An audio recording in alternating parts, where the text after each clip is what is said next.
Thermodynamical potential. आज आप अच्छे से इन चीजों को लिखें क्योंकि ये लिखना इंपॉर्टेंट है। तो आपका टॉपिक है जी आज का thermodynamical thermodynamic potential. Basically thermodynamical potential क्या है? These are the derived quantity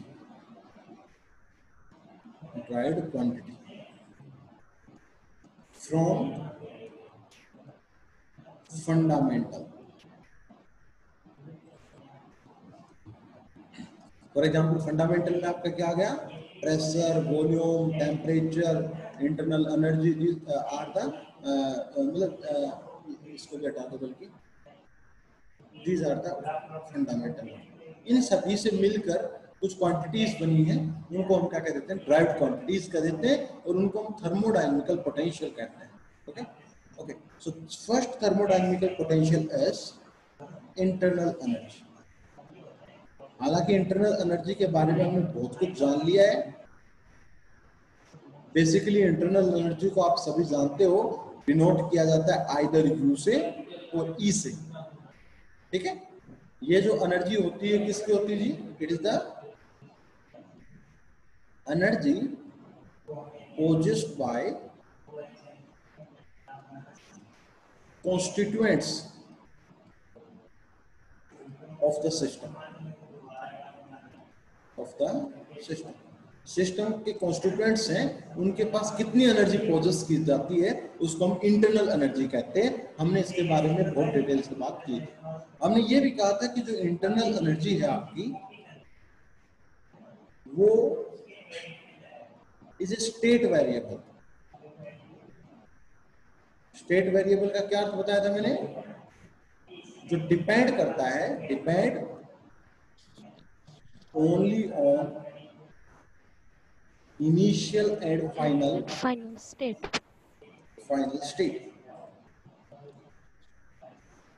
मैंने एक बात भी कहा था कि जो स्टेट वेरिएबल्स रहेंगे वो परफेक्ट डिफरेंशिएबल रहेंगे या एग्जैक्ट डिफरेंशिएबल रहेंगे। बताया था नहीं बताया था? So the internal energy is perfect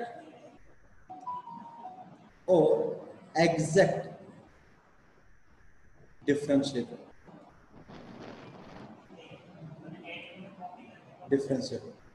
ठीक है, डिफरेंशिएबल होता है।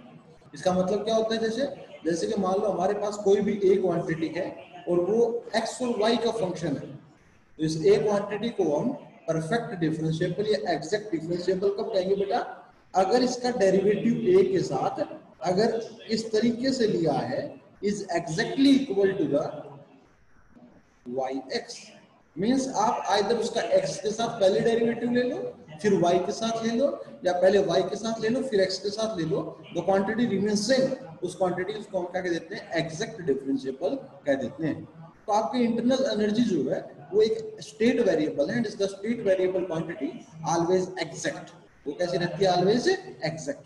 तो ये मैंने इंटरनल एनर्जी के बारे में कुछ पॉइंट्स पहले बताए थे। अब हम कुछ और डिटेल से इनके बारे में जानना चाहते हैं। Okay, now from the first law of thermodynamics,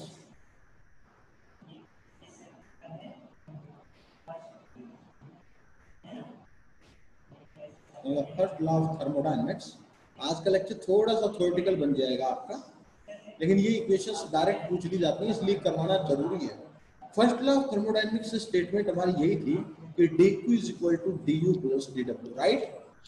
Yes sir. So from here we can derive du is equal to dq minus बेटा कितना? dw। Okay right. नाउ हम एक बात और भी जानते हैं from second law.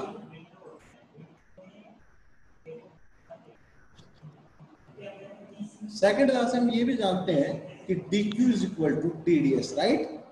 Yes sir. And one more, we also know that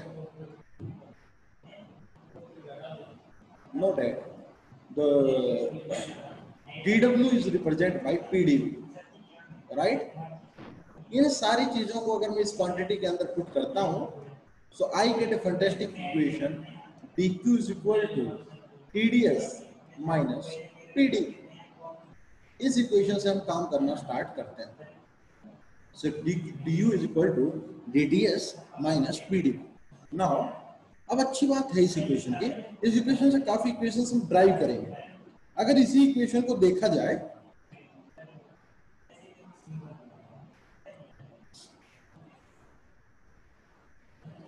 at constant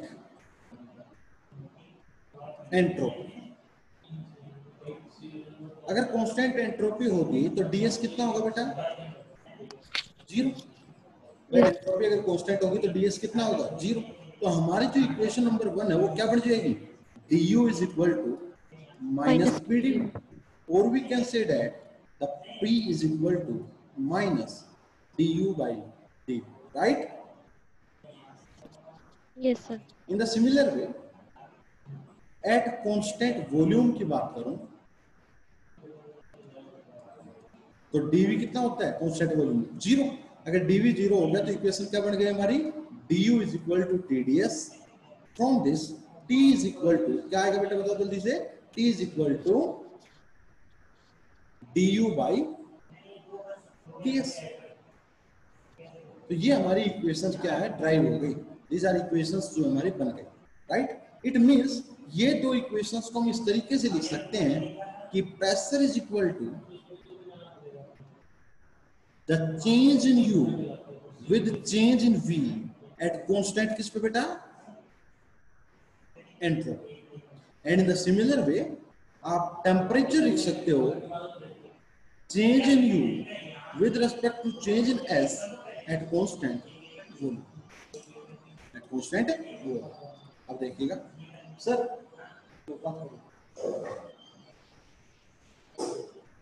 at constant. Now हम अच्छी तरीके से जानते हैं कि u is exact, u is the exact और परफेक्ट।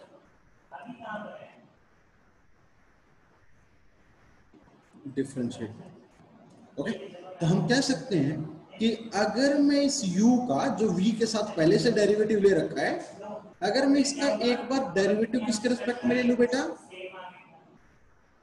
s के रिस्पेक्ट में ले लूं तो हमारी ये इक्वेशन क्या बन जाएगी? Equation a, this is equation b। मैं क्या कर रहा हूं इसको इस तरीके से समझो, take the derivative of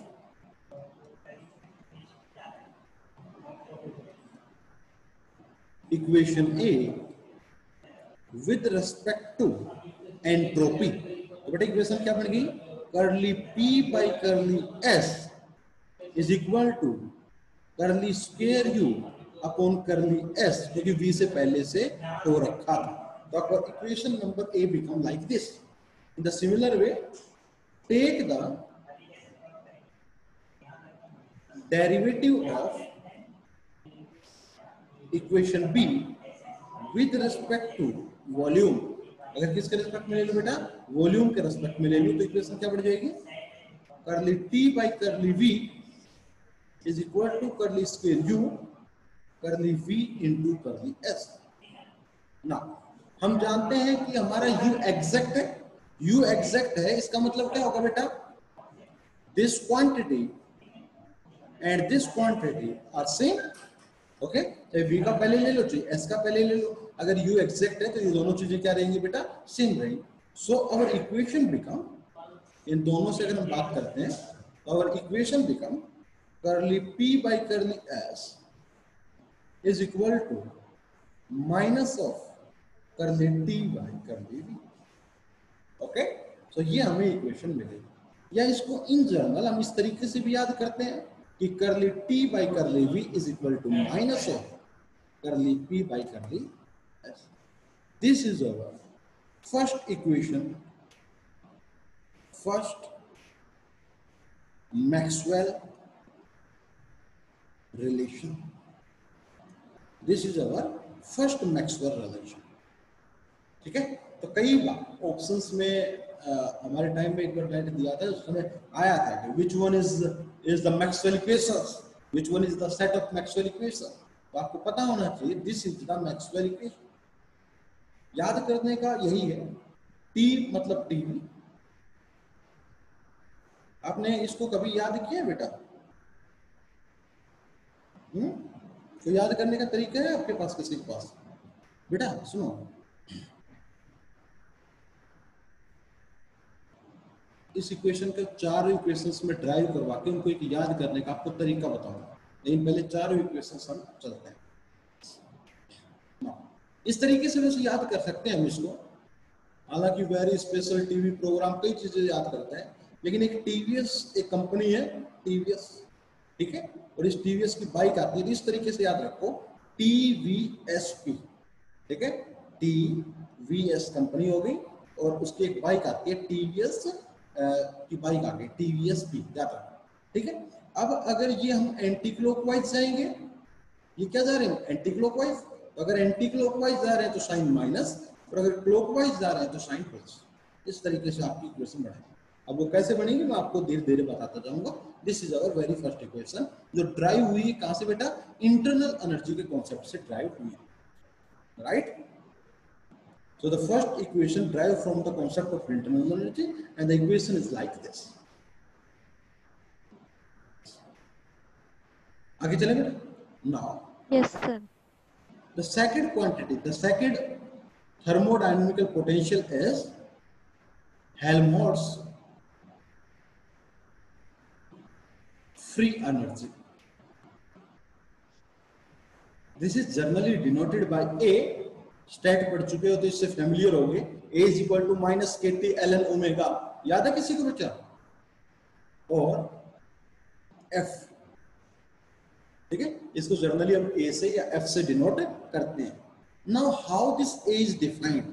actually A is defined as, मैंने कहा कि ये क्वांटिटीज कैसी है? ड्राइव्ड है, तो कहीं ना कहीं उन फंडामेंटल से मिलकर बनी है।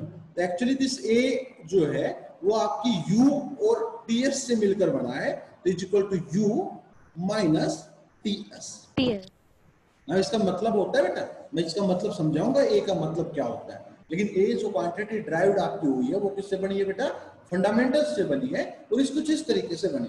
तो अगर चेंज इन A कहूं, द चेंज इन A, तो कितना आएगा बेटा?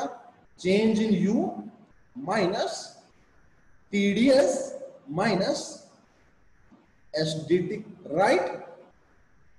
भाई T और S दो क्वांटिटीज हैं, तो इनका डेरिवेटिव लेंगे तो क्या होगा?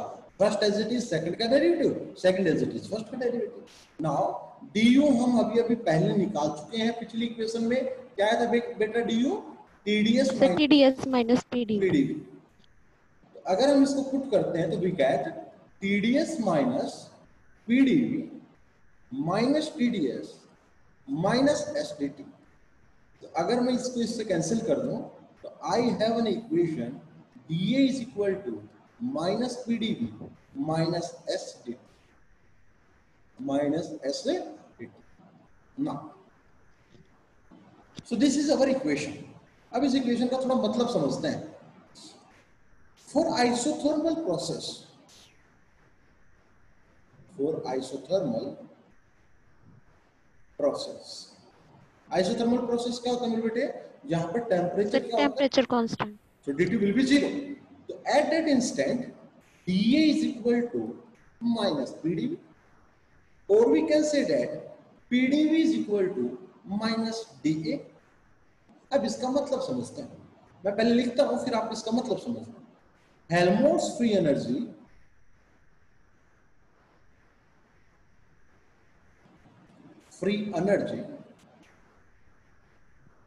is such that, कुछ इस तरीके से होती है, is such that decrease in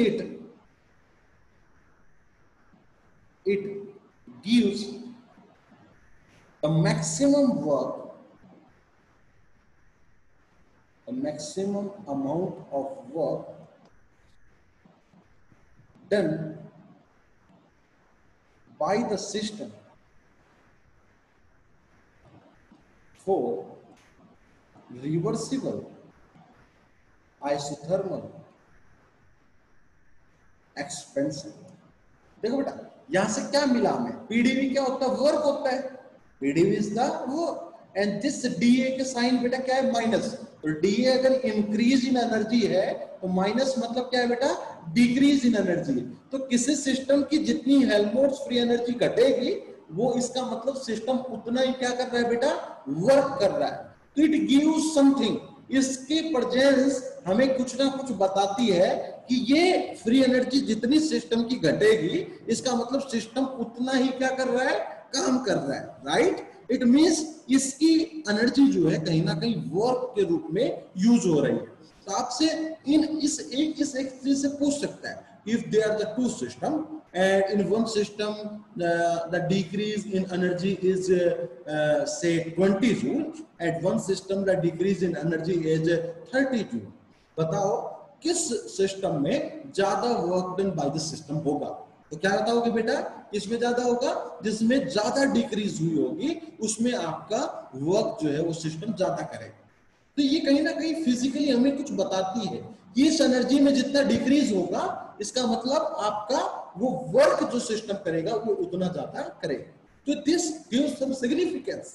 इस क्वांटिटी में कुछ जैसे कुछ इस तरीके से, जैसे आप वर्कआउट करते हो ग्राउंड में, जितना वर्कआउट करोगे आपका वेट कम होगा। It means workout and weight are relate with each other, relate with each other. Means weight का कहीं ना कहीं कम और ज्यादा होना वर्कआउट पर डिपेंड कर रहा है। It mean in similar way कहीं ना कहीं हेल्महोल्ट्ज फ्री एनर्जी का घटना वो किस बात पर डिपेंड कर रहा है, वो क्या दर्शा रहा है कि जितनी एनर्जी घटेगी उतना ज्यादा सिस्टम वर्क करेगा। This is the significance of this energy. हालांकि फ्री एनर्जी ले लो, गिब्स फ्री एनर्जी ले लो, हेल्महोल्ट्ज फ्री एनर्जी ले लो, इंटरनल एनर्जी ले लो, सारी वर्क डन ले लो, are have the same dimensional. सभी क्वांटिटीज की डायमेंशनल सेम होती है, एनर्जी वाली है सारी एनर्जी, लेकिन कौन सा पैरामीटर क्या सिग्निफाई कर रहा है इस बारे में आपको बात करनी है। तो आज से आपको कहीं ये पूछ ले हेल्महोल्ट्ज फ्री एनर्जी की फिजिकल सिग्निफिकेंस क्या है, तो आप कहोगे कि जितना हेल्महोल्ट्ज फ्री एनर्जी किसी सिस्टम की घटेगी उतना ही वर्क वो सिस्टम करेगा। It gives the significance actually, okay, and this is the relation, right. बेटा समझ में आया इतना? Yes, sir. now one more thing, यहां से हमें एक चीज और भी पता लगता है एक्चुअल में कि अभी अभी हम निकाला कि a is equal to U minus T S, right. ये तो था ना बेटा, तो u is equal to a plus ts। actually what is the u is the internal energy, u is the internal energy। और इंटरनल एनर्जी मैंने क्या बताया था कि the energy possessed by the constituents of the particle. Constituents of the particles के पास जो energy है वो हम इंटरनल एनर्जी की भाषा दिया। तो actually constituents of the particle के पास जो एनर्जी है वो दो प्रकार की एनर्जी है। It is the sum of this free energy plus this ps है also the dimensional of energy, क्योंकि बेटा सेम डायमेंशनल की क्वांटिटी ही ऐड होती है। इट मींस ps है also the dimensional of energy. So this ps is the bound energy, bound energy. तो यहां से हमें पता लगा कि internal energy have two parts, one is the free energy and second is the bound energy. Constituents of particle के पास जो घूम रहे हैं फ्री में, तो घूमने के कारण जो energy I, this energy is the free energy. और वो कॉन्स्टिट्यूएंट्स पार्टिकल किस फोर्स से बाउंड है, बंधे हुए हैं, वो आपकी बाइंड एनर्जी होगी। It means the internal energy have two parts, one is the free energy due to the constituents of particle and second is the binding of the constituents particle। Okay, तो यहां से हमें ये भी बात पता लगी। तो कुछ बातें निकल के आ रही हैं, हमें इन चीजों के बारे में हमें ध्यान से देखना है। नाउ इक्वेशन आई थी बेटा, dA is equal to minus pdv Minus SDT. right। Now this equation have again there are the two terms at constant volume। अगर मेरे बेटे वॉल्यूम कांस्टेंट हो it means dv is zero, right। and is dv is zero, it means if dv is zero, right, if dv is zero then the equation is dA by dt is equal to minus s, right। Yes, sir. at constant temperature means dt is zero and if dt is 0, then the equation is dA by dV is equal to minus of P. This is the second equation. आपको कभी याद हो, इस equations का हम भरपूर इस्तेमाल करेंगे स्टेट में। मैं ए निकलवाऊंगा और इस ए का डेरिवेटिव करूंगा टेम्परेचर के साथ, मुझे एंट्रोपी निकल के आ जाएगी। कभी ए करूंगा और उसका मैं वॉल्यूम के साथ डेरिवेटिव करूंगा, मुझे प्रेशर मिल जाएगा। तो I use these equations in the statement, mostly उसका इस्तेमाल करूंगा।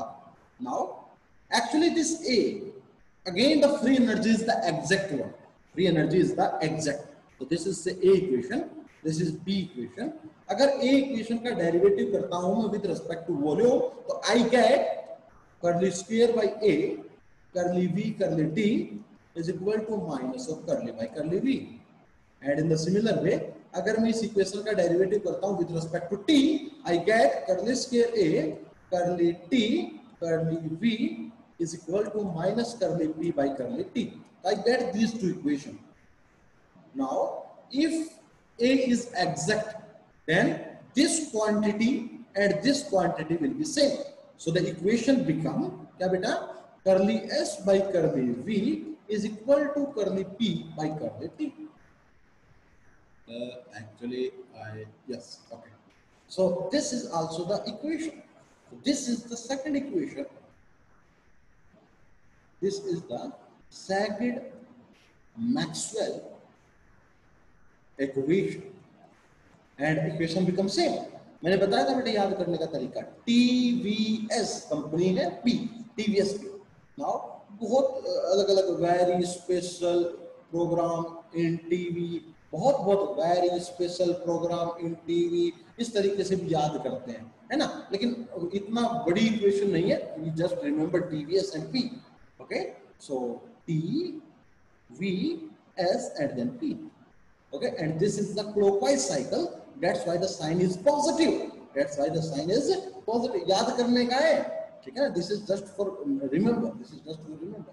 Okay. So this is our equation that we have. Now, one more thing that I give. Yes. Okay. No. बेटा एक्चुअल में यहाँ से मैं एक इक्वेशन और निकाल के लेके आता हूँ और फिर मैं इनको समअप करता हूँ। हमने कभी आपको स्पेसिफिक हीट पढ़ाई थी, तो specific heat at any constant pressure या टेम्परेचर वो क्या होती थी मेरे बेटे, dq by dt at that particular constant value. अगर प्रेशर है तो नीचे प्रेशर आ जाएगा, और वॉल्यूम हो तो बेटा क्या आ जाएगा, वॉल्यूम आ जाएगा। और हम थर्मोडायनामिक्स की सेकंड क्लास से एक बात जानते हैं, dq is equal to tds, right? So the equation is t ds by dt at constant x. This is cx, this is cx. Now what is the entropy?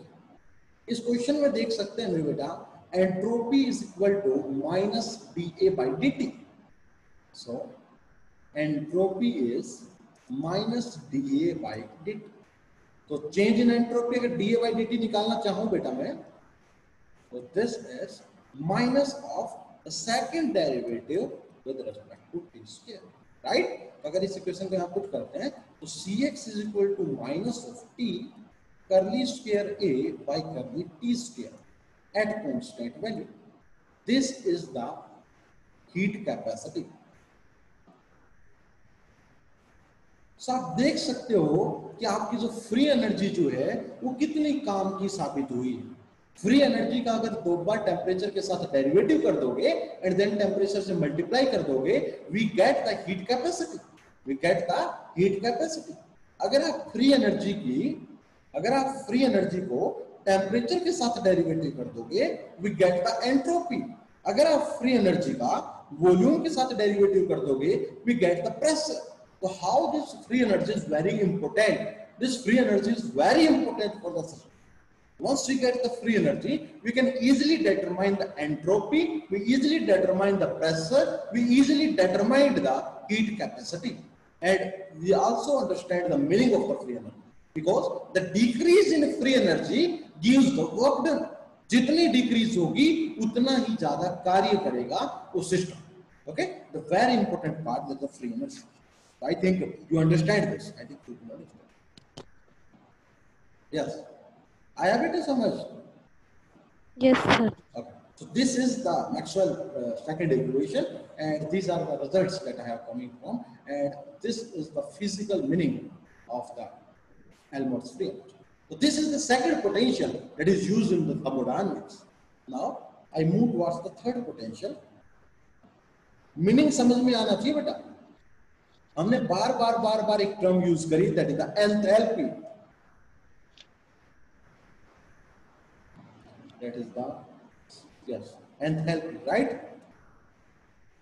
Generally denoted by H. Generally denoted by H. Now we know that enthalpy is generally represented by U plus P.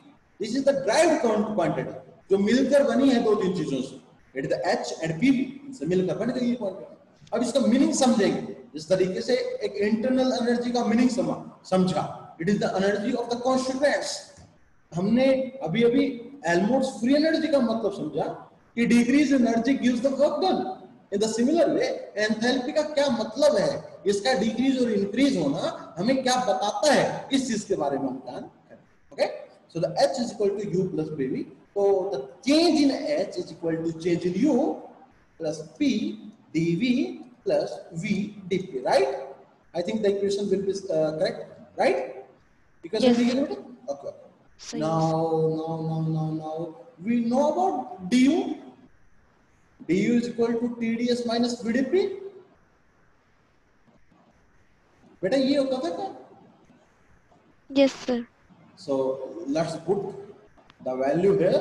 So this is TdS minus PdV plus PdV plus VdP, and this cancel out. So equation is TdS plus VdP, right? And this Yes, is sir. DH. This is DH. Right. So अब हम काम करते हैं. Now if the process is if the process is say isobaric. Isobaric कौन सा process होता है बेटा? जिसमें प्रेशर कांस्टेंट होता है. The pressure is constant. So if the process is isobaric, pressure is constant. So dP is, बताना बेटा dP क्या होगा? 0. Zero. Okay. So the equation become dH is equal to TdS, right? Yes, sir. Equal to TdH. Now बेटा TdH का मतलब पता है? TdS क्या देते हैं? TdS is something give the heat energy, DQ, right? sir. DQ. Yes, sir. It gives the heat energy. So आप समझ सकते हैं यहाँ से कि this is also equal to DQ. समझाता हूँ इसका मतलब आपको. This is DQ. तो DH is equal to DQ का मतलब समझिएगा. मतलब किसी सिस्टम के अंदर DH एंथैल्पी बढ़ेगी अगर उसमें DQ अमाउंट ऑफ हीट मैं क्या करूंगा, इंसर्ट करूंगा. मेरी बात समझ रहे हो? अगर आप DQ अमाउंट ऑफ हीट उसके अंदर डालोगे तो उसके अंदर DH अमाउंट ऑफ एंथैल्पी बढ़ जाएगी. मींस सिस्टम को हीट देने से उसकी एंथैल्पी बढ़ रही है. अब आपको कोई ये कह दे कि किसी सिस्टम की एंथैल्पी 20 जूल डिक्रीज हो गई, तो ये क्या सिग्निफाई कर रहा है? इट मींस उस सिस्टम से 20 जूल हीट निकाल ली गई है. मेरी बात समझ रहे हो? तो कहीं ना कहीं चेंज इन एंथैल्पी गिव्स कि कितनी अमाउंट ऑफ हीट उस सिस्टम को दे रहे हैं और कितनी अमाउंट ऑफ हीट उस सिस्टम से हम ले रहे हैं. ओके, तो this is the physical meaning of the enthalpy. तो write down the one statement. The change of enthalpy gives change of enthalpy. Okay, wait. This gives eh?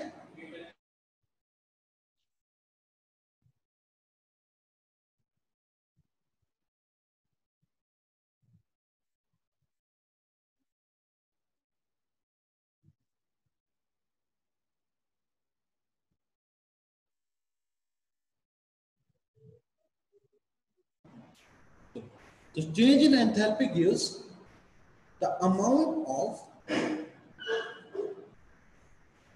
heat given to the system or amount of heat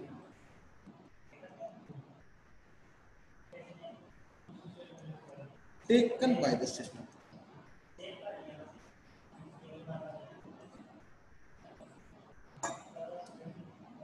ठीक है, कितनी heat उस system में हम दे रहे हैं, कितनी हीट सिस्टम से ले रहे हैं, वो सीधी की सीधी चेंज इन एंथैल्पी को दिखाएगी. Okay, so this is the meaning of the enthalpy change, right? Now, one more thing that I have. Okay. Now, आपने कभी पढ़ा हो, मैंने पहले भी हालांकि इस चीज के बारे में बता चुका. The CP is actually अगर हम बात करें enthalpy की, heat capacity की, तो heat capacity generally dq by dt, right? तो अगर कांस्टेंट प्रेशर की बात करूं तो ये कांस्टेंट प्रेशर आ जाएगा. It means dq at constant pressure. dq at constant pressure. now dq at constant pressure कितना होता है बेटा? so dq is equal to, हम जानते हैं ना dq हमारा क्या होता है, du plus dw. now du कितना होता है बेटा? TDS minus PdV. इस तरीके से मत करो.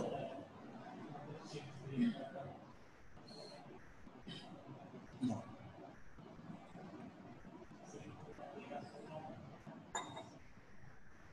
एंथैल्पी इज कितना आया था एंथैल्पी बेटा? u plus pv, right? So यहां से अगर मैं dh की बात करूं तो dh is equal to du plus pdv plus vdp.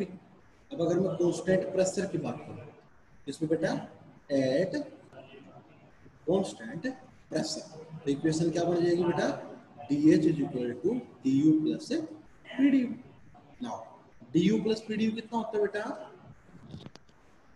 dq. DQ sir. It means dq at constant pressure जो आया हमारा वो सिंपल किसके बराबर आया बेटा? dh के बराबर आया. तो cp हमें क्या दे देगा बताओ? dh by dt. DT. पहले भी करवा चुका हूं. तो cp इज जनरली करली h बाई करली t. तो एंथैल्पी के अंदर change with respect temperature gives the heat capacity eight constant pressure. This is the second thing that I coming from enthalpy. ठीक है, कि जो एंथैल्पी आप जो टर्म पढ़ रहे हो उसका क्या क्या मीनिंग है. तो this is the second term. क्या? The change in enthalpy with temperature gives heat capacity at constant pressure. ठीक है, this is the second meaning that come from enthalpy, right? तो मेरे ख्याल से ये दो चीजें आपको बहुत अच्छे से क्लियर हो गई होंगी. अब इनसे बेटा इक्वेशंस बनाना हम स्टार्ट करते हैं. चलो काम करते हैं स्टार्ट. ओके, तो बेटा अभी अभी मैंने एक चीज निकलवाई थी. क्या? इस चीज को याद रखना बेटा. dh इज इक्वल टू क्या निकल के आया था हमारा? बताना. dh इज इक्वल टू कितना निकल के आया था बेटा? dh बताओ.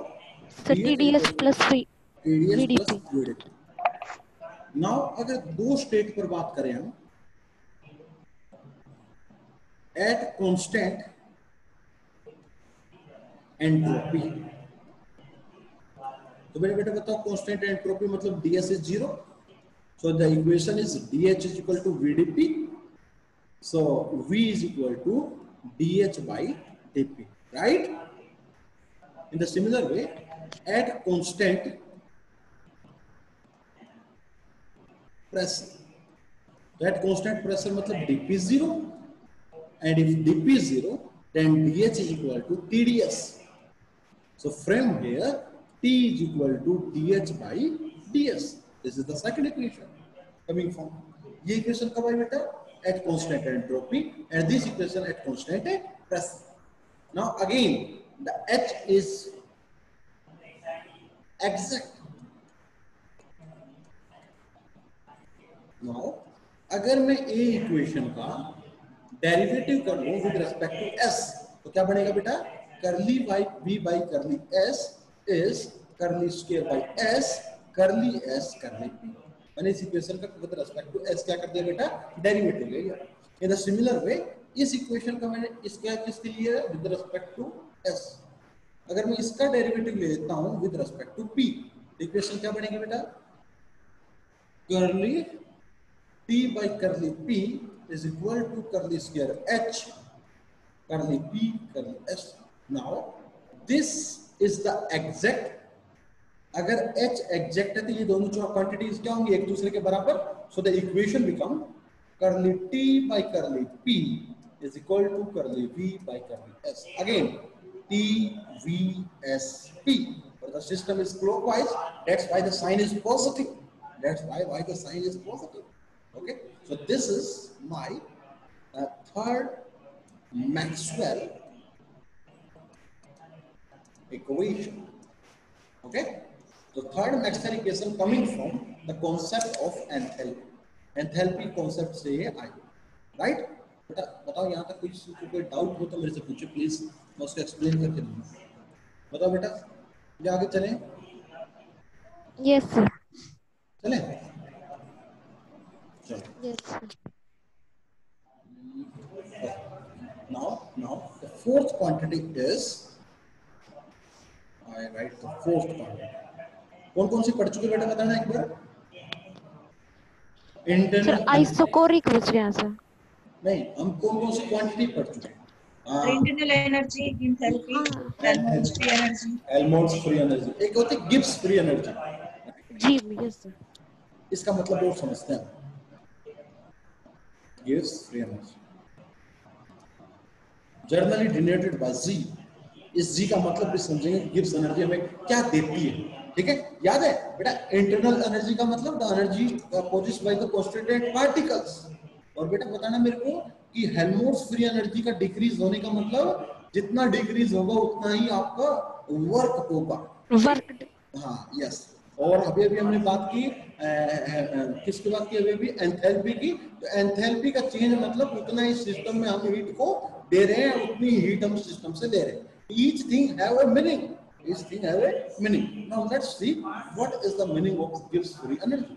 Now Gibbs free energy is generally denoted by H minus Ts. This is again the derived quantity जो बनी है Ts और H की combination से. Now G is equal to बेटा एंथैल्पी किस तरीके से डिफाइंड थी बताना. U plus PV minus Ts. So, अगर मैं इसमें चेंज निकालूं तो चेंज कैसे आएगा बेटा बताओ. du dc plus pdv pdv plus vdp minus tds s minus st. std अब बेटा du क्या होता है. pdv tds minus गलती करते हैं बेटा. du क्या होता है. tds minus pdv. So let's put here. So dc is equal to TDS minus PDV. और क्या बच गया बेटा plus PDV plus VDP minus TDS minus STD.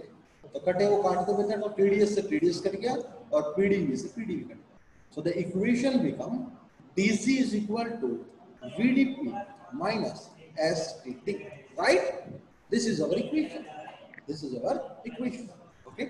अब इस इक्वेशन से कुछ ड्राइव करने की कोशिश करते हैं, क्या निकल के आता है वो ध्यान से देखते हैं. चलो करो बेटा.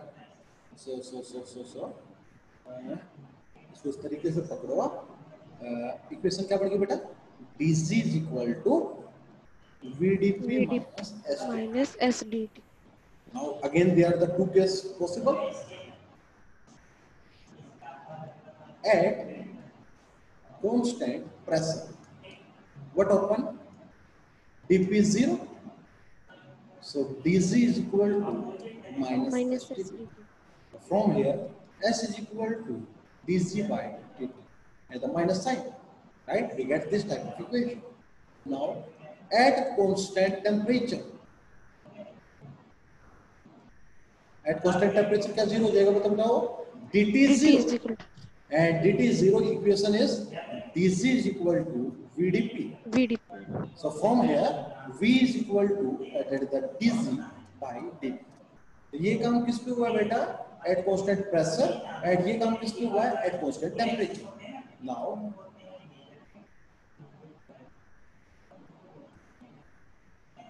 अगर मैं इस इक्वेशन का डेरिवेटिव करता हूं किसके रेस्पेक्ट में बेटा. With respect to pressure. With respect to pressure equation क्या बनेगी. देखो बेटा कैसे डेरिवेटिव करोगे.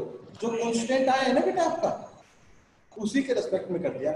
तो विद रेस्पेक्ट टू प्रेशर अगर करते हो तो क्या आता है बेटा, curly S by curly P is equal to minus curly square S upon curly P into curly T, right.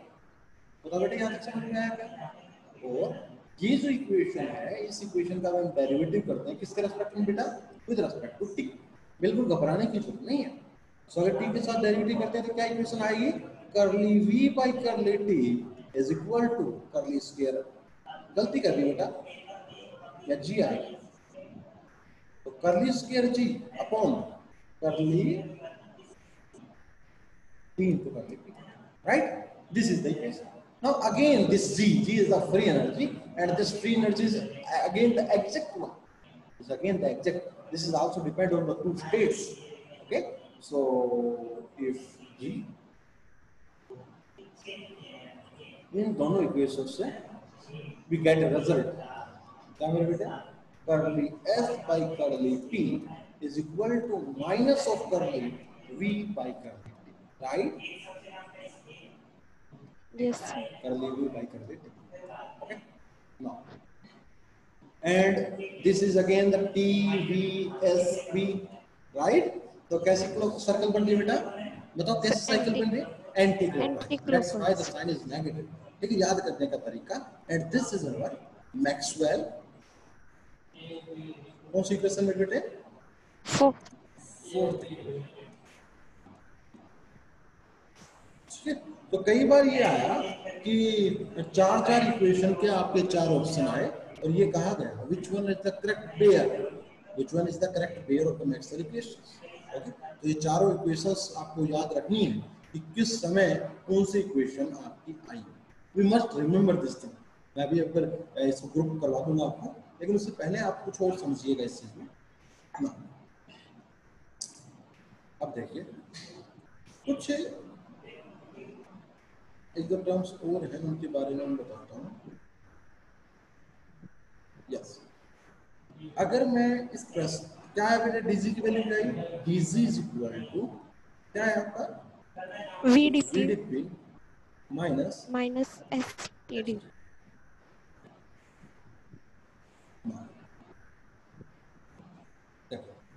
Actually इसमें थोड़ा सा मैं चेंज करना चाहूंगा, और चेंज क्या है जरा ध्यान से सुनिएगा। ठीक है, मैं इसमें थोड़ा काम करना चाहूंगा इस इक्वेशन। क्या काम है देखिए, हमारी जो बड़ी वाली इक्वेशन आई थी स्टार्टिंग में मैंने कहा था कि G इज इक्वल टू क्या बताया था बेटा, H minus T S, right. G is equal to H minus T S. इससे कुछ हम बहुत अच्छे रिजल्ट्स निकाल के लेके आऊंगा, इसका एक फिजिकल मीनिंग को समझने की कोशिश करें। ठीक है, G is equal to H minus T S, समझो इसको। तो बेटा चेंज का मतलब क्या होता था, चेंज डीजी मतलब दैट इज द H की वैल्यू बताओ बेटा, H की वैल्यू क्या रखते थे, U plus P. U plus P minus TS. So DC is equal to DU plus PDV plus VDP minus TDS minus STD. Okay, इस तरीके से हमारी इक्वेशन आपकी बनी। अब देखो इसमें कुछ काम करते हैं। अगर हम DU की बात करें, DU क्या होता था किसी समय, तो बेटा DU क्या होता था, TDS माइनस DW, राइट। भाई ये वर्क डन तो होता था बेटा, ये वर्क डन तो होता था, DW is the work done. अब एक्चुअली वर्क डन होता है ना बेटा, वर्क डन इस इक्वेशन में हम इस वर्क डन को जस्ट पीडीवी मान रहे हैं। हम वर्क डन को जस्ट किसके बराबर मान रहे हैं बेटा, पीडीवी मान रहे हैं। पीडीवी का मतलब समझिए, पीडीवी इज वर्क डन, समझिए किसका मतलब, work done due to change in volume. Volume के चेंज होने के कारण जो वर्क डन आता है उसको जनरली हम पीडीवी दिखाते नहीं दिखाते। लेकिन बेटा वर्क डन जो होता है उसका वो सिर्फ और सिर्फ वॉल्यूम के चेंज के कारण नहीं होता, और भी कई फैक्टर्स होते हैं जिनके कारण आपका वर्क डन होता है।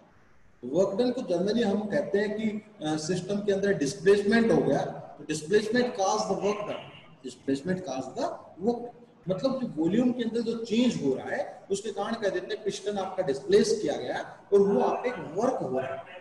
लेकिन रियल के अंदर जो वर्क होता है वो not only due to the change in volume, work have also the two meaning. Work really the dw is dw1 plus dw2. Now what is the dw1 and what is dw2? Dw1 means this is the work done due to change in size और volume, मतलब volume के change होने के कारण जो आपको work मिलता है हमें उसको हम कहते हैं work done due to change in the volume. और उसके साथ साथ एक वर्क और भी होता है, this is the work done due to other than change in volume. अब तक हम ये मान के चल रहे थे कि dw इज ऑलवेज pdv, लेकिन वो काम तब होता है बेटा जब work only change in volume के कारण हम कंसीडर करें। pdv मतलब vdv मतलब चेंज इन द वॉल्यूम, तो चेंज इन वॉल्यूम के कारण जो वर्क होता है उसको कह देते हैं work done due to change in volume. But in the reality the net work, जो टोटल वर्क होता है, it is due to the change in volume plus volume के अलावा हो सकता है कि कई और कारण हो जिनके कारण आपका वर्क हो रहा है। ठीक है, तो वो मैंने सारे कारण एक फैक्टर में ले लिए, तो dw is equal to dw1 plus dw2, hence du become tds minus, बेटा dw किसके बराबर है, dw1 minus dw2। now work done due to change in volume कितना होता है, work done due to change in volume कितना होता है, pd minus dw2। so this is the real expression of d, this is the real expression of d। यहां पर हम work done के वो दोनों फैक्टर्स ले रहे हैं, चेंज इन वॉल्यूम के कारण and other than the change in volume. ठीक है, this is the two factors in volume the work, this is the real expression of the work done. Okay, तो अगर इस real expression of work done को हम लेते हैं तो हमारी इक्वेशन क्या बनती है बेटा, अब इस du को अगर हम यहां पर पुट करें तो हमारी इक्वेशन क्या बनेगी, dg इज इक्वल टू क्या बनेगी बताओ, tds minus pdv minus dw2 plus pdv plus vdp minus tds minus std। यही बनेगी इक्वेशन, देखना ना, चेक करो यही बनेगी इक्वेशन, बताओ बेटा यही बनेगी क्या। अब देखो इनमें से कौन कौन से फैक्टर कट गए बेटा, pdv pdv से कट गया, tds tds से कट गया, so dg is minus dw2 plus vdp minus std। This is the expression of dg, this is the expression of dg। Now अगर मैं कहूं the process is, if the process is isothermal and isobaric. Isothermal means the temperature is constant and baric means the pressure is constant.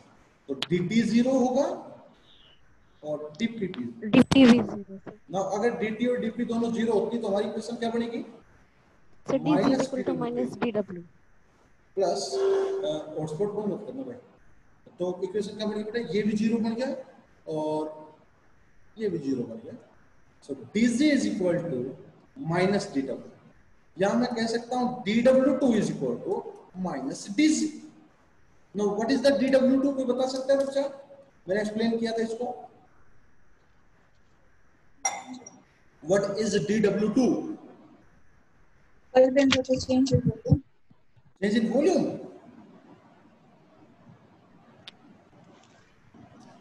अरे देखो मैंने सब कुछ बता रखा है आपको। sir work done due to Other than change in volume other than change in volume, change in volume को तो पीडीवी हमने पुट कर ही लिया था, this is other than change in volume, जिसकी इंफॉर्मेशन जल्दी से हमें मिलती नहीं है, जिसको निकालना इतना आसान नहीं होता है। एक्चुअल में work done due to change in volume को तो हम इजीली निकाल सकते हैं। कैसे? पीडीवी, जो आज तक हम थर्मोडायनेमिक्स में निकालते ही आ रहे थे। लेकिन work done due to change in other than volume जो निकालना है वो बहुत टेढ़ा काम है, और उस टेढ़े काम को खत्म कर दिया किसने? Gibbs energy. यहां से पता लग रहा है कि गिब्स एनर्जी में जितना डिक्रीज होगा उतना ही क्या होगा बेटा? Work done due to change other than volume. तो हम लिखते हैं स्टेटमेंट को, फिर समझना इसको। आप स्टेटमेंट को लिख के देता हूं। So in way of the explanation, Gibbs free energy is such that decrease in it gives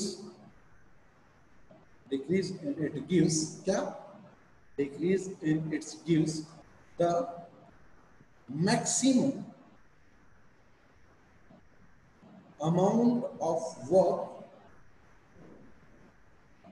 done due to other than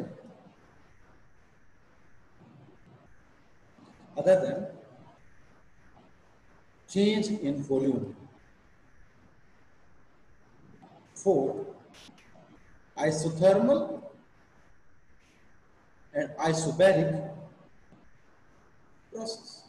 interview में आपसे क्वेश्चन पूछा जा सकता है कि गिब्स फ्री एनर्जी का मतलब क्या है, फिजिकल मीनिंग क्या है।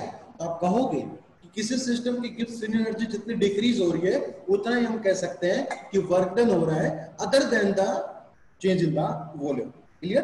तो अगर किसी सिस्टम की गिब्स एनर्जी जीरो है, चेंज इन गिब्स एनर्जी किसी सिस्टम की जीरो है, इसका मतलब उसके अंदर जो वर्क डन हो रहा होगा वो ड्यू टू किसके हो रहा होगा? Only due to change in, बताओ जल्दी से, only due to change in volume. Only change in volume के कारण आपका वर्क डन हो रहा होगा। राइट?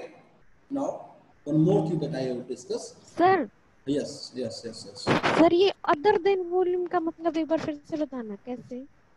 क्या बेटा? जैसे एक तो simple change in volume PDV से निकाल रहे हैं सर, और एक जो दूसरी है other than change in volume है ना, ये पता नहीं पर other than change in volume का कॉन्सेप्ट आता है फेज ट्रांजिशन। देखो बेटा, जैसे मान लो हमारा वर्क डन का मैं बताऊं, एक तो जैसे ये हो गया, एक पिस्टन है, समझो इसको, मतलब समझो, ये एक पिस्टन है, ठीक है, और मैंने इसमें पानी भर रखा है और मैंने इसको टेम्परेचर दिया, मैंने इसको हीट दिया, तो हीट देने से इसका पिस्टन जो है वो मूव कर गया, तो हम कह देते हैं कुछ वर्क हो गया, और इस वर्क को हम कहेंगे work done due to change in volume. But another case, and यहाँ पर टेम्परेचर भी आपका चेंज होता है, टेम्परेचर चेंज। ओके, नाउ एक केस है हमारे पास, सपोज करो हमारे पास ice, this the ice, ice, ठीक है, या ये आइस जो है वो पिघल गई, ठीक है, तो आइस पिघलते गर्म पानी पड़ जाता है क्या? अरे अगर आइस पिघल जाएगी तो सीधा गर्म पानी मिलेगा हमें। इसका मतलब क्या है? आइस पिघलने का मतलब क्या है? The state will be change. यहां पर स्टेट आपकी सॉलिड है और ये स्टेट आपकी क्या होगी बेटा? लिक्विड। हो सकता है कि दोनों ही 5 डिग्री सेल्सियस पे हो, दोनों, ये पानी है, पानी भी हो सकता है 5 डिग्री सेल्सियस पे हो, but the state get change. State पहले उसकी सॉलिड थी, now the state is liquid, now the state is liquid. It means volume जो आपकी थी आइस की, वो आइस की, मान लो यहाँ पर आइस था और वो आइस का पानी बन गया और हमने कुछ इस तरीके से उसको रखा है कि टेम्परेचर रिमेन सेम, ठीक है। तो यहाँ पर क्या हुआ? यहाँ पर वॉल्यूम वगैरह वाटर का बढ़ा नहीं है, जितना वॉल्यूम था उतना ही वॉल्यूम रहा है, लेकिन उस कंटेंट का फेज बदल गया। पहले सॉलिड था, अब वो फेज किसमें बन गया? लिक्विड में बन गया। तो भाई साहब अगर टेम्परेचर सेम है, टेम्परेचर क्या है? सेम है, temperature same means the internal energy will be same, ठीक है। तो जो आप हीट ले रहे हो, हीट दे रहे हो, वो वर्क डन में यूज हो रही है। हमने एक पढ़ा न्यूटन थर्मोडायनामिकल लॉ में पढ़ा कि जो आप हीट देते हो वो 2 काम करेगी, एक तो उसका इंटरनल एनर्जी बढ़ाएगी, दूसरा उसका वर्क करेगी। तो if the temperature is same then du is 0। हम जानते हैं कि फेज ट्रांजिशन जब होता है, मैंने आपको 2 बात बताई थी कि हीट 2 काम कर सकती है, क्या तो उसके फेज को चेंज कर सकती है या फिर क्या कर सकती है बताओ जल्दी से, उसके टेम्परेचर को बढ़ा सकती है। तो जब टेम्परेचर को बढ़ाती है उस एनर्जी को हमने हीट कैपेसिटी नाम दे दिया था, और जो फेज को चेंज करती है उसको हमने लेटेंट हीट नाम दे दिया था। नाउ जब फेज ट्रांजिशन हो रहा है उस समय टेम्परेचर का कोई भी चेंज नहीं हो रहा, it means the du is zero, it means the du is zero, it means वहां पर जो वो लेटेंट हीट दे रहे हो वो कुछ वर्क तो कर रही होगी ना, इसका मतलब वो इंटरनल एनर्जी पे तो फैक्टर नहीं, तो वर्क कर रही होगी। नाउ अगर उस केस में हो सकता है, इट मे बी पॉसिबल कि आपको वॉल्यूम सेम रहे, क्योंकि बर्फ जब पिघल के मान लो एक हमने उसमें डाल दिया इसमें कंटेनर में और फिर वो बर्फ पिघल गई उस कंटेनर में रहेगी तो वॉल्यूम विल बी सेम। तो अगर वॉल्यूम सेम है किसी तरीके से तो आप देख सकते हो एक बात को कि वॉल्यूम के कारण वर्क डन नहीं हुआ, ये वर्क डन किसी और कारण हुआ है, and this factor is the work done due to other than the change in volume. भाई काम तो हुआ है ना, तभी तो फेज चेंज हुआ है, काम हुआ तभी तो फेज चेंज हुआ। यस सर आइस से सर वाटर में जाएंगे तो सर वॉल्यूम तो कम होता ही है। सुनो मेरी बात, मैं क्या कह रहा हूँ, सुनो मेरी बात जो मैं कहना चाह रहा हूँ, मैं कह रहा हूँ कि अदर देन फैक्टर का नाम क्या है, मैं कह रहा हूँ बार बार change other than the volume, other than the volume, other than the volume का मतलब ये है कि जैसे मैंने कोई हीट दी ड्यूरिंग फेज ट्रांजिशन, मैंने उस सिस्टम को हीट दी, ठीक है, अब फेज जब चेंज हो रहा है उस समय बेटा वो एक्चुअली में क्या है कि वो आप जब पानी रखते हो ना, आप मैं बताता हूँ आप क्या कहना चाह रहे हो, जब हम पानी रख दिया ठीक है, पानी रखने के बाद हमने तो गर्म पानी रखा था ना बेटा, और कई बार वो बर्फ जमती है तो पानी ऊपर के निकलता होगा है ना, देखा होगा ना आपने, या कभी बोतल भरते हो पानी की फुल भर के रख दोगे तो वो हो जाती है, मतलब इवन अगर बोतल आपकी कमजोर है तो बोतल फट भी जाएगी, इट मे बी पॉसिबल है ना। तो आप ये कहोगे volume will be increase, yes yes उस समय, क्योंकि वो आप गर्म पानी को रख रहे हो, ठीक है, उसमें आप फेज चेंज नहीं कर रहे, पहले तो आप उस गर्म पानी को ठंडा पानी कर रहे हो, ठीक है ना, तो गर्म से ठंडा कर रहे हो मतलब टेम्परेचर तो वहां पर चेंज हो रहा है। अब मैं उस बात नहीं कर रहा, मैं कह रहा हूं आपके पास एक बर्फ है, बर्फ की सिल्ली ली और उस बर्फ की सिल्ली को टेम्परेचर सेम रखना है, मतलब 5 डिग्री सेल्सियस ये बेटा टेम्परेचर, टेम्परेचर रिमेन सेम, ठीक है ना, बर्फ का और उस समय टेम्परेचर रिमेन सेम उस समय ना, अगर टेम्परेचर सेम हो तो फेज ट्रांजिशन होगा, तो उस समय वॉल्यूम विल बी सेम, लेकिन भाई साहब कुछ वर्क तो हो रहा होगा ना, तभी तो फेज चेंज हुआ होगा। भाई हम जो हीट दे रहे हैं वो ना टेम्परेचर बढ़ा रही ना वॉल्यूम बढ़ा रही, तो क्या कर रही है वो एक्चुअल में फेज चेंज कर रही है। तो फेज चेंज का कॉन्सेप्ट मतलब कुछ ना कुछ वर्क हो रहा है और ये वर्क वॉल्यूम को अफेक्ट नहीं कर रहा, अदर देन वॉल्यूम कर रहा है, मतलब उसके फेज को चेंज कर रहा है, इट चेंज इट्स फेज। मैं उस बारे में बात नहीं कर रहा बेटा कि गर्म पानी को रखते हो उस समय तो पानी जो है टेम्परेचर 40 डिग्री सेल्सियस होता है, वो टेम्परेचर आपको 5 डिग्री तक जाएगा जब बर्फ जमेगी, और तो टेम्परेचर भी चेंज कर गया, उस बारे में बात नहीं कर रहा मैं बात कर रहा हूं कि टेम्परेचर को सेम रखो बिल्कुल कूल्ड, लेकिन फेज विल बी चेंज, उस समय क्या करो बेटा फेज को चेंज करो, मींस आइस से आपको क्या बनाना है वाटर बनाना है, उस इंस्टेंट की बात कर रहा हूं, उस इंस्टेंट पर आपको क्या महसूस होगा कि वॉल्यूम चेंज नहीं हो रही, लेकिन भाई साहब फेज अगर चेंज हुआ है इट मींस उस पर वर्क तो हुआ है, और वो work in the form of किसके हुआ बेटा other than the change in volume, other than the change in volume, right. बताओ बेटा आप समझ में आएगी चीज? यस सर आ गए। सो जहां पर फेज के कॉन्सेप्ट आएंगे, जहां पर फेज का कॉन्सेप्ट आएगा वहां पर आपका ये कॉन्सेप्ट निकल के आएगा। बताओ बेटा यहाँ तक समझ में आया नहीं आया, आगे चलता हूँ। यस सो नाउ हमने 4 इक्वेशन पढ़ी है, तो सर स्पेसिफिक हीट तो सर हमने 2 में डिस्कस करी थी ना, इसमें की सर और ना फर्स्ट वाली एनर्जी में। जरूरी थोड़ी, मैंने कहा कि हमने फंक्शन पढ़े हैं 4 और उन फंक्शंस का हम मीनिंग पढ़ रहे हैं, हम फंक्शंस का मीनिंग पढ़ रहे हैं। जैसे पहला फंक्शन पढ़ा तो वो फंक्शन हीट के साथ रिलेट कर रहा था तो मैंने उसकी रिलेशन दे दी, जरूरी थोड़ी कि हर एक फंक्शन हीट के साथ रिलेट करे, जरूरी थोड़ी है, ठीक है, जो जो रिलेट कर रहा था मैंने उन बातें बता दी, मैंने मतलब बताया कि आप जो फंक्शन पढ़ रहे हो इन फंक्शन से जो मैक्सवेल इक्वेशन निकल के आई है इनका कुछ ना कुछ मीनिंग है, विदाउट मीनिंग ऐसे ही फंक्शन नहीं बनाए गए। गिब्स फ्री एनर्जी का मीनिंग है कि गिब्स फ्री एनर्जी का घटना मतलब उस वर्क डन बढ़ना without the change in volume, मतलब कहीं ना कहीं जब हम क्या पढ़ा करेंगे फेज ट्रांजिशन वाला टॉपिक पढ़ेंगे उस समय गिब्स फ्री एनर्जी दोबारा लौट कर आएगी, ठीक है ना, उस समय इंटरनल एनर्जी नहीं कहूंगा, उस समय मैं बात सारी की सारी किस पर रखूंगा गिब्स फ्री एनर्जी पर बात लेके आऊंगा। तो जरूरी तो नहीं ना हर एक जो आपका थर्मोडायनामिकल पोटेंशियल है वो रिलेट करे हीट एनर्जी पे, जरूरी नहीं है। कुछ है एंथैल्पी डिपेंड कर रही है, इंटरनल एनर्जी डिपेंड कर रही है ना, क्योंकि मैंने बताया था CV is equal to du/dt and Cp is equal to dh/dt। Heat capacity ये दो क्वांटिटीज हैं जिनका वेरिएशन टेम्परेचर के साथ हीट कैपेसिटी दे रहा है, लेकिन जरूरी थोड़ी कि हर एक क्वांटिटी का दे, उन क्वांटिटीज के अलग मीनिंग है, हर एक क्वांटिटी का अपना एक मीनिंग है जो मैंने आपको डिस्कस किया। बताओ बेटा यहाँ तक कर दोगे आप सभी? Yes sir. Okay, now next thing is, अब बेटा इस पे हमने बहुत ज्यादा क्वेश्चंस ट्राई करने हैं, जितने पॉसिबल क्वेश्चन हो सकते हैं वो क्वेश्चन ट्राई करना है। तो अगली जो क्लासेस हमारी होंगी ना वो इस पे सिर्फ और सिर्फ क्वेश्चन की होगी, ठीक है। थर्मोडायनामिक्स का जो मैक्सिमम पार्ट है वो हमने डिस्कस कर लिया, अब जो मैक्सिमम आगे जो हम पढ़ेंगे वो सारे के सारे क्वेश्चंस पर टिकी होंगे, ठीक है। एक मैं टॉपिक और करवाता हूँ आपको, फिर एक क्वेश्चन करवाता हूँ, फिर चीजों को आगे बढ़ेंगे। And topic is actually equilibrium condition.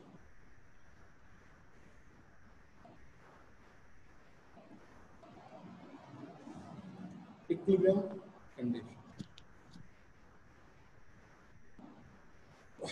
Now equilibrium, आपने इक्विलिब्रियम का मतलब पढ़ा होगा कई बार। एक्चुअली जैसे कोई एक रिएक्शन है, ए बी में मिला और उससे C+D बना, तो ये रिएक्शन कब पॉसिबल होगी, ठीक है। इसमें हम इस इक्वेशन को कब कहेंगे कि दिस रिएक्शन इज प्रोसीड और नॉट प्रोसीड। तो एक चीज तो हम जानते हैं कि if this is the initial system and this is the final system and entropy of initial system is SI and the entropy of the final system is SF, तो जो चेंज इन एंट्रोपी होती है वो कभी भी less than नहीं होती। कौन सा प्रिंसिपल कहता था बेटा, ये आपका थर्मोडायनामिकल सेकंड था, कहता था कि एंट्रोपी कभी भी सिस्टम की घटेगी नहीं, एंट्रोपी ऑलवेज सिस्टम की क्या करेगी, इंक्रीज करेगी। It means the entropy of the system is always greater than, equal हो सकती है किस सिस्टम के लिए बेटा, जब सिस्टम आपके रिवर्सिबल के लिए। Yes, the system if this reaction is reversible then it may be possible that SI is equal to SF, the SI is equal to SF। तो एक्चुअली एक बात है कि कभी कोई रिएक्शन होगी A+B C+D में कभी इक्वेशन तब्दील होगी, तो एक इक्वेशन को वो हमेशा ओबे करेगी और वो इक्वेशन क्या होगी, delta S must be greater than equal to 0। This is always, मेरी बात समझे, मतलब जो S फाइनल है वो हमेशा क्या होगा, S इनिशियल से आपका क्या रहेगा बेटा, बड़ा। ये अगर ये क्वांटिटी, अगर ये चीज किसी इक्वेशन में वैलिड नहीं है तो पक्का आप ये बात समझ लेना कि वो रिएक्शन ही पॉसिबल नहीं। The reaction is only, the process is only possible when this delta S must be greater than equal to 0। This is the prime condition we have, ठीक है। This is the prime condition कि ये तो होनी चाहिए तभी कोई equation आपकी होगी, वरना इक्वेशन नहीं होगी। तो अब एक्चुअली मैं कुछ कंडीशंस निकाल के लेके आना चाहता हूं जो हम कहेंगे कि अगर हमारे पास आइसोथर्मल आइसोकोरिक प्रोसेस है तो एक रिएक्शन प्रोसीड हो रही है तो कौन सी क्वांटिटी मस्ट बी ग्रेटर होनी चाहिए, मतलब हम कुछ कंडीशंस निकाल के लेके आएंगे सिस्टम की। तो this is the primary condition, क्या कि delta S must be greater than equal to 0। ये तो पॉसिबल होना ही होना चाहिए, अगर ये नहीं होगा तो पॉसिबल ही नहीं है कुछ हो जाए, ठीक है। इसके अलावा हम जो चीजें हैं उनको हम अब देखते हैं। करें बेटा, काम करना स्टार्ट करें। तो लिखो delta S is greater than equal to 0, this is primary condition for reaction to be proceed। एक रिएक्शन का प्रोसीड होने में this is the primary situation we have. अगर ये भी सिचुएशन नहीं होगी then it is not possible to become the equation is possible in now. Okay, now और this is the primary condition. और कुछ कंडीशंस हम निकाल के लेके आते हैं, क्या कुछ कंडीशन निकल के देखते हैं धीरे धीरे। नाउ अगर हमारे पास प्रोसेस आइसोथर्मल है, कोई कहते हैं the reaction is isothermal and isochoric, अगर ये प्रोसेस है तो इस प्रोसेस से क्या इक्वेशन निकल के आएगी। कोई कहते भाई एक कंटेनर है वो आइसोथर्मल है, टेम्परेचर कांस्टेंट रहेगा, आइसोकोरिक का वॉल्यूम कांस्टेंट रहेगा और अंदर रिएक्शन हो रही है, अंदर रिएक्शन हो रही है। तो कौन सी कंडीशन निकल के आती है, जो रिएक्शन, जो कंडीशन को तो सेटिस्फाई करना ही करना चाहिए। अगर उस इक्वेशन को सेटिस्फाई नहीं करेगा then the reaction is not possible. कब? When the process isothermal and isochoric. तो आइसोथर्मल का मतलब क्या होता है मेरे बेटे? The dt is 0, right? And isochoric means dv is 0. These are the two conditions that we have. Now, अभी हमने पढ़ा था DA. DA क्या होता था बेटा? जल्दी बताओ। A क्या होता था? Helmholtz free energy. And this Helmholtz free energy is minus PdV minus SdT. अरे याद है नहीं है? Yes sir. Minus PdV minus SdT. तो नाउ अगर मेरा प्रोसेस जो है कैसा है बेटा? आइसोथर्मल है तो dt 0 हो गया, आइसोकोरिक है तो dv 0 हो गया। तो this dA at t and v must be equal to 0. ये must be क्या होना चाहिए बेटा? Equal to 0. अगर ये सिचुएशन ओबे करता है, अगर ये इक्वेशन ओबे कर, one more thing I have actually, यहां पर आप जब ये एक्सप्रेशन लेके आए, ये एक्सप्रेशन निकाल के लेके आए, कब निकाल के लेके आए बेटा? शायद मेरे पास पड़ा होगा, मैं दिखाता हूं आपको।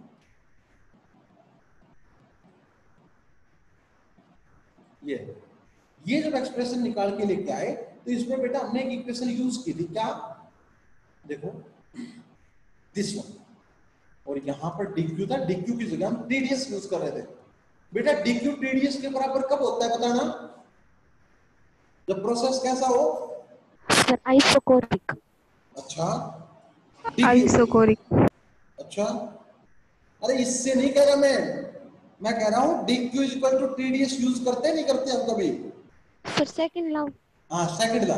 दिस इक्वेशन मैंने कहा था dq is equal to TdS या फिर dq is greater than TdS। मैंने कहा था रिवर्सिबल और reversible. Reversible, this equation is valid only for the reversible process. तो ये जो हमारी इक्वेशन ड्राइव होके आई है, this equation is for the reversible process, this equation is reversible process. तो हमारे पास ये चीज निकल के आई,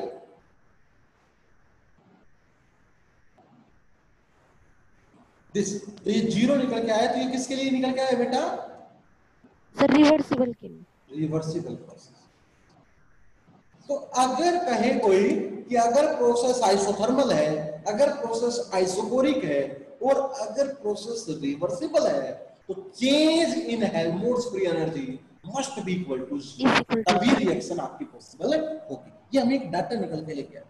लेकिन अगर इक्वेशन हमारी रिवर्सिबल नहीं है, अगर इक्वेशन रिवर्सिबल नहीं है, तो आप dq को TdS नहीं लिख पाते, लेस देन वाला फैक्टर लेके आओगे, dq is less than equal to TdS, right?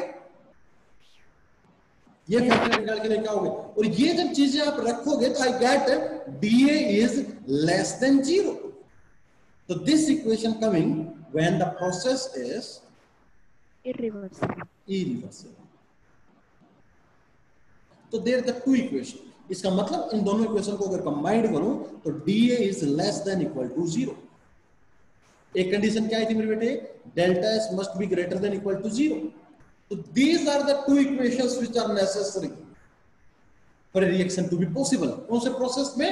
अगर प्रोसेस आपके पास आइसोथर्मल है, प्रोसेस आपके पास आइसोकोरिक है, तो आपके पास ये दोनों कंडीशन रिजेंबल होनी जरूरी है, तभी रिएक्शन पॉसिबल होगा। रहेगा क्वेश्चन में, मैं कह रहा हूं इक्वेशन में आंसर क्वेश्चन आएगा। क्वेश्चन क्या आएगा कि which one is necessary for the equation to be reversible। Option आएंगे dA is equal to 0, dA is greater than 0, dA is less than 0, none of this। क्या ऑप्शन देखो बेटा? dA is equal to 0 for the reversible isothermal isocoric process, right? तो ये जब process होंगे, ऐसा अगर प्रोसेस हो तो this dA must be equal to less than equal to 0, less than for irreversible and equal to 0 is for the reversible cycle, right? बताओ बेटा समझ में आई चीज? Yes sir. यहाँ से चीजें निकाल के लेके आए हैं। तो कहीं ना कहीं dA का फिर एक मीनिंग आ गया, dA का एक मीनिंग आ गया कि dA मुझे इंफॉर्मेशन देगा कि रिएक्शन टू बी प्रोसीड और नॉट, एक रिएक्शन होगी या नहीं होगी। कब देगा बेटा dA इंफॉर्मेशन? कि चेंज इन dA है वो क्या तो लेस देन 0 होना चाहिए या इक्वल टू 0 होना चाहिए, तभी the reaction will be proceed, तभी इक्विलिब्रियम अचीव होगा। तभी आपका इक्वेशन प्रोसीड करेगा, राइट। नाउ सेकंड थिंग, तभी प्रोसेस होगा। अगर प्रोसेस हमारा बेटा होता है आइसोथर्मल एंड आइसोबैरिक। नाउ एक क्वांटिटी पढ़ी हमने, गिब्स फ्री एनर्जी। बेटा डीजी की वैल्यू कितनी आएगी बताओगे क्या, या मैं ही बताऊं? VDP minus S dt, right. Again this term will be zero and this term will be zero. किसके लिए बेटा? Isothermal isobaric. तो dg is equal to zero, dg is equal to 0. So this, and this is for reversible. This is for reversible. Now एक चीज आगे निकल के, फिर क्या आगे निकल के देखना जरा, आया dg। यस, इस dg के एक्सप्रेशन में बेटा कहीं आपने वो यूज किया, dg is equal to again du is equal to dq minus pdv। बेटा यूज किया नहीं किया, आप जल्दी बताओ। है तो dq को tds यूज किया। इसका मतलब क्या था? The process is isothermal. इसका मतलब है कि प्रोसेस हम जो यूज कर रहे हैं वो बेटा क्या है? आइसोथर्मल है। मेरी बात समझ रहे हैं नहीं समझ रहे? It means the process is isothermal. Process is isothermal, sorry the process is reversible. Sorry, dq is equal to tds मतलब the process is reversible, the process is reversible। तो ये इक्वेशन हमारी ड्राइव हुई है कब बेटा? रिवर्सिबल प्रोसेस के लिए। अगर प्रोसेस रिवर्सिबल नहीं होगा तो this dc is again less than equal to zero. ये किसके लिए आई? For irreversible process, for irreversible process। Okay, now one more thing, so dc must be क्या बताया मैंने? equal to या less than equal to zero। so this is possible for the isothermal and isobaric process। तो अगर मेरे पास कोई isothermal isobaric process है तो dc must be less than equal to zero, कभी भी greater than zero नहीं हो सकता। this is again the meaning of the Gibbs free energy, कि गिब्स फ्री एनर्जी में जो चेंज होगा वो ऑलवेज इक्वल टू जीरो होगा या less than equal to zero होगा। किस प्रोसेस के लिए बेटा? आइसोथर्मल और आइसोबैरिक प्रोसेस के लिए। तो again there is a meaning आ सकता है, the dg is less than equal to zero, which one of the following process? The process must be isobaric isochoric, the process must be isothermal, the process must be isobaric, the process must be isothermal isobaric। Option कौन सा होगा बेटा? Isothermal isobaric. तो अगर process isothermal isobaric है तो this dg is less than equal to zero. बताओ बेटा समझ में आया नहीं आया? सर आ गया। Now the last one is, अगर मेरे पास प्रोसेस बेटा isobaric and isoentropic. Isoentropic process मतलब बेटा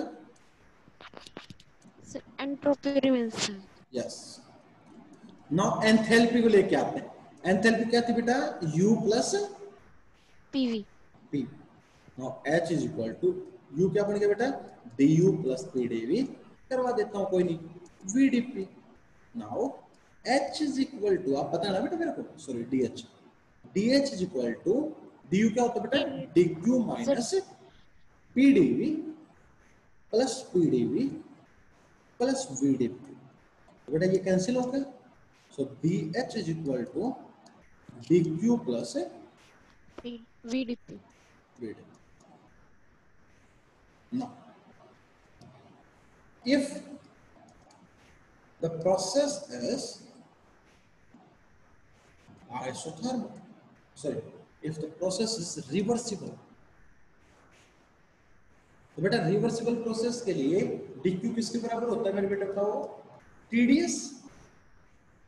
dq किसके बराबर होता है बेटा? Yes, TdS। इक्वेशन क्या बन जाएगी? DH is equal to TdS TDS plus plus VDP। VdP। अब अगर प्रोसेस आइसोबैरिक है और आइसोएंथैल्पिक है, आइसोबैरिक मतलब प्रोसेस कांस्टेंट, आइसोएंट्रोपिक मतलब एंट्रोपी कांस्टेंट, तो DH की वैल्यू मेरे बेटे कितना आ गया? 0। DH is equal to 0। Now if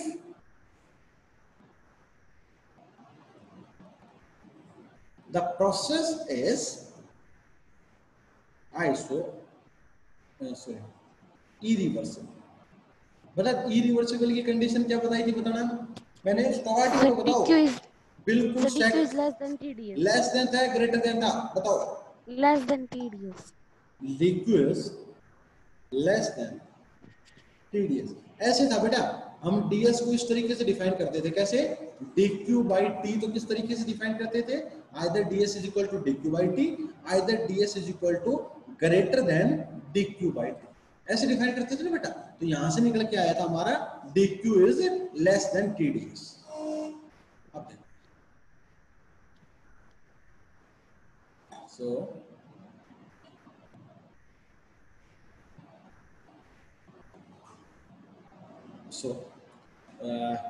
यहां से अगर मैं DQ निकाल के लेके आता हूं तो DQ को क्या कह सकते हो बेटा, DQ को यहाँ पर अगर हम कहें तो क्या कह सकते हैं, DQ को DH is greater than minus VD, ठीक है, DQ is DH minus VD, और इसको यहाँ पुट करेंगे और DH minus VDP is less than TDS, या DH is less than TDS plus VDP। Again, the process is isobaric or isoentropic, or DH is less than G. Again, the process will be same. Again, the equation becomes same. So DH, the change in enthalpy होनी चाहिए, वो भी क्या होनी चाहिए बताओ, जल्दी बताओ, लेस देन आपकी क्या होनी चाहिए, इक्वल टू 0 होनी चाहिए, तभी वो प्रोसेस पॉसिबल होगा, वरना वो प्रोसेस पॉसिबल नहीं होगा। इस तरीके की हमारी जो है कहानी। तो बताओ बेटा, ये चीजें समझ में आई नहीं आई है? और तो क्या है बस,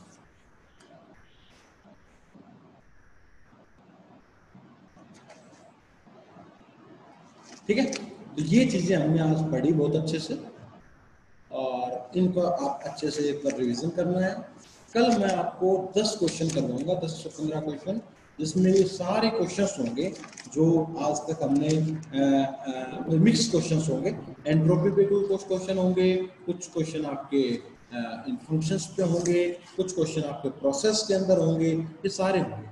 तो आज की क्लास में हमने डिटेल से ये चीजें पढ़ी हैं, तो इनके बारे में आपको डिटेल से पढ़ना है। क्या क्या पढ़ा हमने आज, जरा एक बार देखते हैं।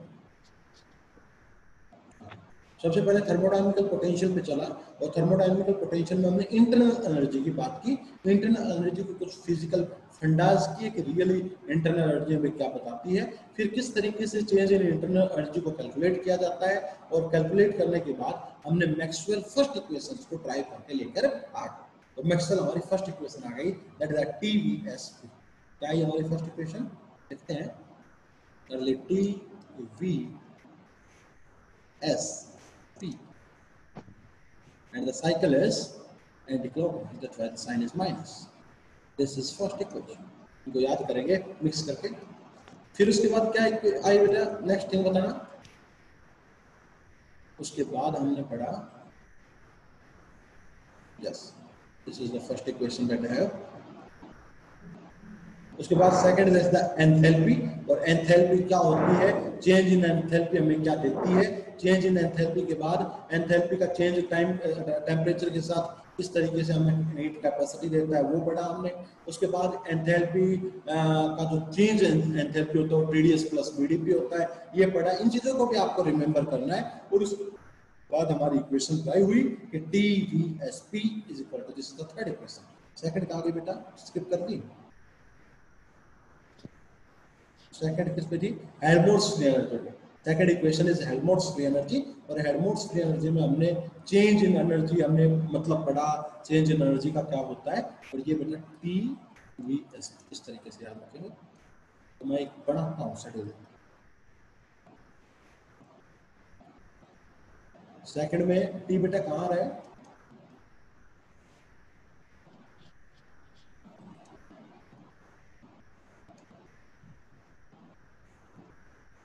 This is the second equation. ये थर्ड होगी मेरे ख्याल से। देखो बेटा, थर्ड ये है क्या, थर्ड इक्वेशन। yes sir, और फोर्थ क्या है,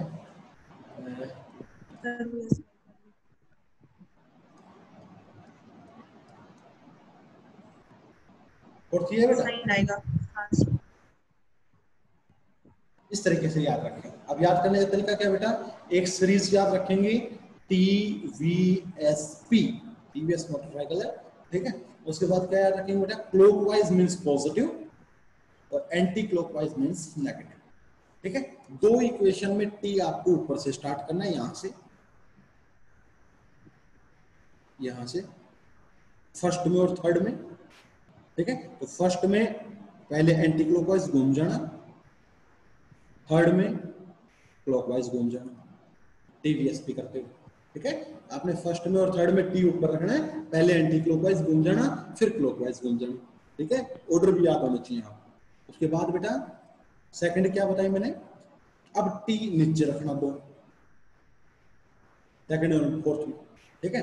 तो सेकंड में घूम जाना क्लॉकवाइज और फोर्थ में घूम जाना एंटी क्लॉकवाइज, इस तरीके से याद रखना बेटा। फर्स्ट में और थर्ड में T ऊपर, पहले एंटी क्लॉकवाइज फिर क्लॉकवाइज, सेकंड में फोर्थ में T सबसे नीचे, मतलब इधर, उसमें टॉप पे, यस ठीक है। और इसमें पहले क्लॉकवाइज क्लॉकवाइज फिर एंटी क्लॉकवाइज, इस तरीके से आपको याद रखना इक्वेशंस, ठीक है ना। ऑर्डर भी याद रखनी, फर्स्ट ये थी, सेकंड ये थी। फर्स्ट इक्वेशन कहां से ड्राइव हुई थी मेरे बेटे बताना, इंटरनल एनर्जी। इंटरनल एनर्जी से। सेकंड इक्वेशन कहां से ड्राइव हुई थी बेटा, जल्दी बताओ, सेकंड इक्वेशन कहां से ड्राइव हुई थी, हेल्महोल्ट्ज फ्री एनर्जी से। Free energy, yes. और थर्ड किससे बताओ, third enthalpy, enthalpy, and fourth gives free energy. Gives, ठीक है। तो इस तरीके से आपको ये ड्राइव होकर ये इक्वेशन आई। और आपको ये भी याद होना चाहिए बेटा, du किसके बराबर आया था, देखो बताओ, du is equal to TDS minus TDV। dA बराबर बेटा minus TDV minus SDT। dH मतलब TDS प्लस VDT। और dG मतलब VDP minus SDT। VDP minus SDT। Okay, एक बात और बेटा कि चेंज इन A बताओ क्या देता है बेटा, मैं बताओ जल्दी से, माइनस ऑफ क्या आया था बेटा, जल्दी बताओ। DH का जो चेंज है, DA में जो चेंज है वो हमें बताया था कि उतना ही, मतलब क्या समझ माइनस लेना, DW सर। माइनस DW, इतना ही वर्क हो रहा है। और चेंज इन गिब्स एनर्जी बेटा, DC का मतलब क्या बताया था मैंने, DW2 माइनस DW2। माइनस नहीं बेटा, प्लस ही होगा, प्लस का माइनस देखो, माइनस था या प्लस, चेक करो, सर एक मिनट, प्लस ही होगा मेरे ख्याल से, सर माइनस था। देख लेते हैं, मैं देख लेता हूँ।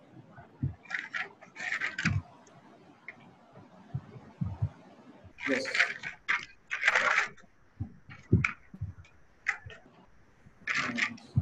लेकिन ये वर्क कौन सा था, अदर देन द वॉल्यूम, और ये कौन सा था बेटा, वॉल्यूम, ये कौन सा था, वॉल्यूम। नाउ एक बात और पढ़ी थी हमने बेटा, DH एंथैल्पी के अंदर जो चेंज होता है वो हमें कहीं ना कहीं क्या देता है, एंथैल्पी के अंदर, DQ सर। यस, ठीक। दूसरी एक बात और पढ़ी कि एंथैल्पी का अगर टेम्परेचर के साथ चेंज निकालूंगा वी गेट Cp, और अगर इंटरनल एनर्जी का टेम्परेचर के साथ चेंज निकालूंगा वी गेट CV। ये सारी की सारी जो मैंने इस लास्ट स्लाइड में बढ़ाई है, these are the information coming out from the today's lecture. One more thing, DC must भी, पता क्या बताया मैंने, ds एंट्रोपी हमेशा सिस्टम की क्या रहेगी, लेस देन 0। यहां से हमने कहा no sir, sorry DS greater than, dg और da हमें बताया कि less than 0 and dh is also less than 0। तो ये चीजें निकल के आई, किसी इक्वेशन में क्या कुछ निकल के आया, तो आपको हर एक इक्वेशन और मैक्सवेल इक्वेशंस याद होने चाहिए। कल इनके हम क्वेश्चंस करेंगे तो बेटा ये चीजें याद रहेंगी, तो हम इजीली इन चीजों के बारे में आपको बता पाएंगे। बताओ बेटा, हो गया क्लियर, जल्दी यस बताओ। Sir. Yes sir. Yes sir. अब बताओ कोई डाउट है बच्चे का? आप बताओ बेटा, मेरा स्वेल तो बताओ। सर जो कल वाला क्वेश्चन करवाया था ना, कौन सा बेटा नाम तो सर जिसमें मतलब एफिशिएंसी का रेशियो निकालना था, नीटा ए बाई नीटा बी वाला क्वेश्चन। वो कल नहीं करवाया, वो परसों करवाया था। आई थिंक लास्ट लेक्चर को गई था। हाँ बताओ बताओ क्या हो बेटा उसमें? हाँ तो सर उसमें जो एंट्रोपी, ऐसा कुछ था बेटा? ऐसा था हेलो, ना? ऐसा कुछ था ना वो? हाँ हाँ सर।